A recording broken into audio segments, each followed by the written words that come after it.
ಸರ್ಕಾರದ ವಿರುದ್ಧ ಅನ್ನೋದಕ್ಕಿಂತ ಹೆಚ್ಚಾಗಿ ಜನವಿರೋಧಿ ನೀತಿ ಇದು. ಇಲ್ಲಿ ಇವತ್ತೇನು 5 ಹಳ್ಳಿಗಳನ್ನು ಪಟ್ಟಣ ಪಂಚಾಯತಿಗೆ ಸೇರಿಸ್ತಕ್ಕಂಥ ತೀರ್ಮಾನ ಮಾಡಿದ್ದಾರೆ. ಆ ತೀರ್ಮಾನದ ವಿರುದ್ಧ ಆ ಹಳ್ಳಿಯ ತಂದೆ ತಾಯಂದಿರ ಒಂದು ಹೋರಾಟ ಏನಿದೆ ಅದನ್ನು ಸರ್ಕಾರ ಅರ್ಥ ಮಾಡ್ಕೋಬೇಕು ಅನ್ನೋದು ನಾನು ಹೇಳಿಕ್ಕೆ ಬಯಸ್ತೀನಿ. ಇಲ್ಲಿ ಪ್ರತಿಷ್ಠೆಯ ಪ್ರಶ್ನೆ ಅಲ್ಲ, ಜನಾಭಿಪ್ರಾಯಕ್ಕೆ ತಲೆಬಾಗಬೇಕು. ಇವತ್ತು ಗೆಜ್ಜಲಗೆರೆ ಗ್ರಾಮ ಇರ್ಬೋದು, ಇನ್ನೂ ಹಲವಾರು ಸಂಖ್ಯಾನಹಳ್ಳಿ ಅಥವಾ ಯಾವುದೋ ಇನ್ನೊಂದು ಊರು, ಹೀಗೆ 5 ಊರುಗಳೇನಿದೆ, ಗೊರವನಹಳ್ಳಿ, ಚಾಮನಹಳ್ಳಿ, ಸೋಮನಹಳ್ಳಿ, ಈ ಊರುಗಳು ಈಗಾಗಲೇ ಅಭಿವೃದ್ಧಿಯನ್ನು ಕಂಡಿದ್ದಾವೆ ಪಂಚಾಯತಿ ಮಟ್ಟದಲ್ಲೇ. ಇಲ್ಲಿ ಪಂಚಾಯತಿ ಉತ್ತಮವಾದ ರೀತಿ ಕೆಲಸ ಮಾಡ್ತಾ ಇದ್ದಾರೆ. ಏಕಾಏಕಿ ಇದನ್ನು ನಗರಸಭೆಗೆ ಸೇರಿಸ್ತಕ್ಕಂಥ ಒಂದು ತೀರ್ಮಾನ ಏನು ಮಾಡಿದ್ದಾರೆ, ಈಗಾಗಲೇ ನಗರಸಭೆಯಲ್ಲಿ 150 ಸಿಬ್ಬಂದಿಗಳ ಕೊರತೆ ಇರತಕ್ಕಂಥದ್ದು, 150 ಸಿಬ್ಬಂದಿಗಳ ಕೊರತೆ ನಗರಸಭೆಯಲ್ಲಿ. ಇನ್ನೂ ಹಲವಾರು ರೀತಿಯ ನ್ಯೂನತೆಗಳು, ಹಲವಾರು ಅಲ್ಲಿ ಕೆಲಸ ಮಾಡತಕ್ಕಂಥವ್ರಿಗೆ ಸಂಬಳನೇ ಕೊಡೋದಕ್ಕೆ ಆಗದೆ ಇರತಕ್ಕಂಥ ಪರಿಸ್ಥಿತಿ ನಗರಸಭೆಯಲ್ಲಿದೆ. ಇಂಥ ಪರಿಸ್ಥಿತಿನಲ್ಲಿ ಈ ಹಳ್ಳಿಗಳನ್ನು ಸೇರಿಸ್ಲಿಕ್ಕೆ ಕಾರಣ ಏನು? ಇವತ್ತು 69ನೇ ದಿನಕ್ಕೆ ಕಾಲಿಟ್ಟಿರ್ತಕ್ಕಂಥ ಈ ರೈತರ ಚಳವಳಿ ಏನಿದೆ, ಗ್ರಾಮದ ತಂದೆ ತಾಯಂದಿರು ಹೆಣ್ಣು ಮಕ್ಕಳಾದಿಯಾಗಿ, ಇದಕ್ಕೆ ಗೌರವ ಕೊಡಬೇಕಾದಂಥದ್ದು ಯಾವುದೇ ಚುನಾಯಿತ ಸರ್ಕಾರದ ಜವಾಬ್ದಾರಿ. ಆ ನಿಟ್ಟಿನಲ್ಲಿ ಇವತ್ತು ನಾನು ಒಬ್ಬ ಲೋಕಸಭಾ ಸದಸ್ಯನಾಗಿ ಇವತ್ತು ನನ್ನ ಜವಾಬ್ದಾರಿ ನಿರ್ವಹಿಸಬೇಕಾದ್ರೆ ಇಲ್ಲಿಯ ಜನರ ಅಭಿಪ್ರಾಯಕ್ಕೆ ನಾನು ತಲೆಬಾಗಲೇಬೇಕು. ಆ ನಿಟ್ಟಿನಲ್ಲಿ ಸರ್ಕಾರಕ್ಕೆ ಮನವಿ ಮಾಡ್ತಾ ಇದ್ದೇನೆ. ಇವತ್ತು ನೀವೇನೇ ತೀರ್ಮಾನಗಳು, ಯಾಕೆಂದರೆ ತೀರ್ಮಾನಗಳನ್ನು ಮಾಡಬೇಕಾದ್ರೆ ಪ್ರಾರಂಭಿಕ ಹಂತದಲ್ಲಿ ಪಂಚಾಯಿತಿಯ ಅಧ್ಯಕ್ಷರು ನಮಗೆ ಅವಶ್ಯಕತೆ ಇಲ್ಲ ಅಂತ ಪತ್ರ ಕೊಟ್ಟಿದ್ದಾರೆ. ನಂತರ ಅವರ ಮೇಲೆ ಒತ್ತಡಗಳಾಕಿ ಇನ್ನೊಂದು ಪತ್ರ ಅವರಿಂದ ತಗೊಂಡಿದ್ದಾರೆ. ಇಲ್ಲಿ ಜನಸಾಮಾನ್ಯರ ಜೊತೆ ಅವರ ಭಾವನೆಗಳು ಏನು ಅಂತಕ್ಕಂಥದ್ದನ್ನು ಸರಿಯಾದ ರೀತಿಯಲ್ಲಿ ಇವತ್ತು ಅವರಿಂದ ಮಾಹಿತಿಗಳನ್ನು ಪಡೆದಿದೆ.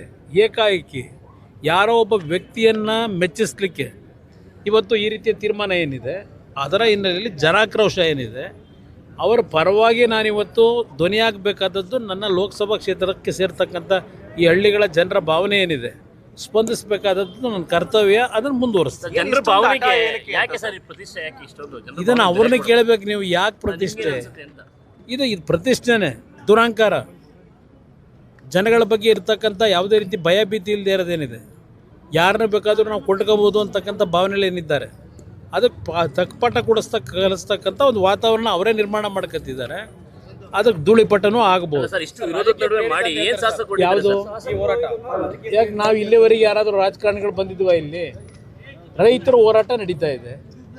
ಇಲ್ಲಿ ಜನಾಭಿಪ್ರಾಯ ಕೇಳಿ, ನೀವೇ ಕೇಳಿ ಜನಾಭಿಪ್ರಾಯ, ನಮ್ಮನ್ನು ಬೇಡ.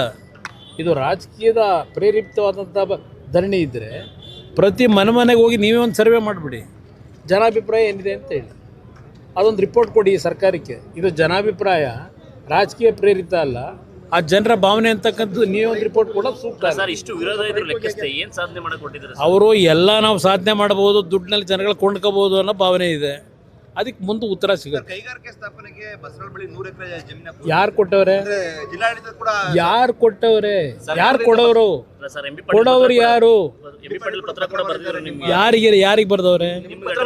MB ಪಾಟೀಲ್ ಅಲ್ಲ ಕೊಡೋದು, ಶಾಸಕರೆಲ್ಲ ಕೊಡೋದು.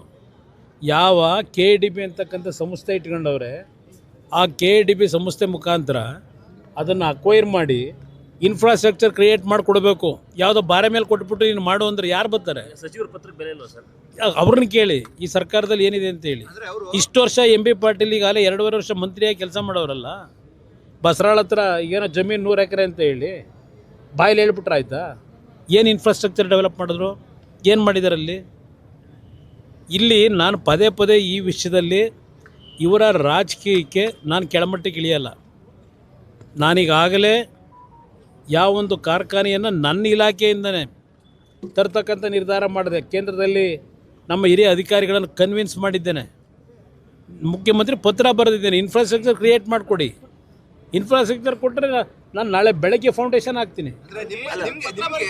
ಎರಡು ಜಾಗ ಗುರುತು ಮಾಡಿಕೊಟ್ಟಿದ್ದಾರೆ ಸರ್. ನಿಮಗೆ ಯಾವ್ದು ಸೂಕ್ತ ಅಂತಂದ್ರೆ ಅದನ್ನ ಡೆವಲಪ್ ಮಾಡ್ಕೊಡ್ತೀವಿ ಸರ್. ನಾನು ನಮ್ಮ ಇಲಾಖೆ ಅಧಿಕಾರಿಗಳಿಗೆ ಸ್ಥಳ ಪರಿಶೀಲನೆ ಮಾಡಿ ಅವ್ರ ಸರ್ಕಾರ ಏನು ಹೇಳ್ತಾರೆ ಸ್ಥಳ ಪರಿಶೀಲನೆ ಮಾಡಿ ಅದರಲ್ಲಿ ಫೀಸಿಬಿಲಿಟಿ ಇದೆ ಅಂದರೆ ಮುಂದುವರಿರಿ ಅಂತ ಹೇಳಿದ್ದೀನಿ. ಅವ್ರು ಸ್ಥಳ ಪರಿಶೀಲನೆ ಮಾಡ್ತಕ್ಕಂಥದ್ದಕ್ಕೆ ಸರ್ಕಾರ ಕರೆದು ಅವ್ರಿಗೆ ಜಾಗ ತೋರಿಸ್ಕೊಳ್ಳಿ, ಅವ್ರಿಗೆ ಫೀಸಿಬಿಲಿಟಿ ಇದೆ ಅಂದರೆ ಅವ್ರು ಮಾಡ್ತಾರೆ, ಇಲ್ಲದ್ರೆ ಬೇರೆ ಜಾಗ ಕೊಡಲಿ. ಅಲ್ಲ, 2 ಜಾಗ ಗುರುತು ಮಾಡಿದೀವಿ. ಬರೀ ಯಾಕೆ ಪದೇ ಯಾಕ್ರಿ ಮಾತಾಡ್ತೀರಿ? 2 ಜಾಗ ಅವ್ರು ಗುರುತಿಸ್ಬಿಟ್ಟು ಅಲ್ಲಿ ಇನ್ಫ್ರಾಸ್ಟ್ರಕ್ಚರ್ ಇರಬೇಕಲ್ಲ. ಅಲ್ಲ, ಜಾಗ ಬಂದು ನೋಡಿ ಫಸ್ಟ್ ಅಂತ ಸರ್. ಯಾರು? ನಾನು ನೋಡೋದಲ್ಲ, ನಾನು ನೋಡ್ತೀನಿ, ಅವ್ರು ಬಂದು ನೋಡ್ತಾರೆ, ಅದು ಅವ್ರು ಮಾಡ್ಬೇಕು. ನಾ ಈಗ ಎಲ್ಲದಕ್ಕೂ ಮಂತ್ರಿ ಹೋಯ್ತಾರ? ಸಿಂಗಲ್ ವಿಂಡೋ ಲೆಟರ್ ಹಾಕಿದ್ರಲ್ಲ ಸರ್, ಇದು ಮಾಡಕ್ಕಾಗದು ಅಂತ ಪ್ರಶ್ನೆ ಮಾಡ್ತಾರೆ ಯಾರು? ಕಂಪ್ನಿಯಿಂದ. ಯಾರು? ಮುಖ್ಯಮಂತ್ರಿಗೇನೆ ಪತ್ರ ಬರೆದು ಜಾಗ ಕೊಡಿ ಅಂತ ಹೇಳಿ ಕಂಪ್ನಿಯವರು ಬರೀಬೇಕು ಸಿಂಗಲ್ ಯಾರಿಗೆ? ನಿಮ್ಮ ಇದು ಇಂಡಸ್ಟ್ರೀಸ್ ಮಿನಿಸ್ಟ್ರಿಗೆ ಮುಖ್ಯಮಂತ್ರಿಗೆ ಬರೆದ ಮೇಲೆ ಏನಾಯ್ತಲ್ಲಿ? ಯಾವ ಸಿಂಗಲ್ ವಿಂಡೋಗೆ ಬರೀಬೇಕು? ಜಾಗ ನೀವು ಜಾಗ ತೋರಿಸ್ರಿ. ನನ್ನ ಮಾಧ್ಯಮದ ಸ್ನೇಹಿತರಿಗೆ ಹೇಳೋದು, ಅವ್ರು ಯಾರೋ ಮಾತಾಡಿದಾಗ ನೀವು ಮಾತಾಡಬೇಡಿ. ಇದಕ್ಕೆ ಒಂದು ಗೈಡ್ಲೈನ್ಸ್ ಇದೆ. ಆ ಗೈಡ್ಲೈನ್ಸ್ನ ಹಿನ್ನೆಲೆಯಲ್ಲಿ ಬಂದರೆ ಇವತ್ತು ಕಾರ್ಖಾನೆ ಬೇಕೋ ಇಲ್ಲ ರಾಜಕೀಯ ಮಾಡಬೇಕು, ಇದು ನಾನು ಕೇಳ್ತೀನಿ.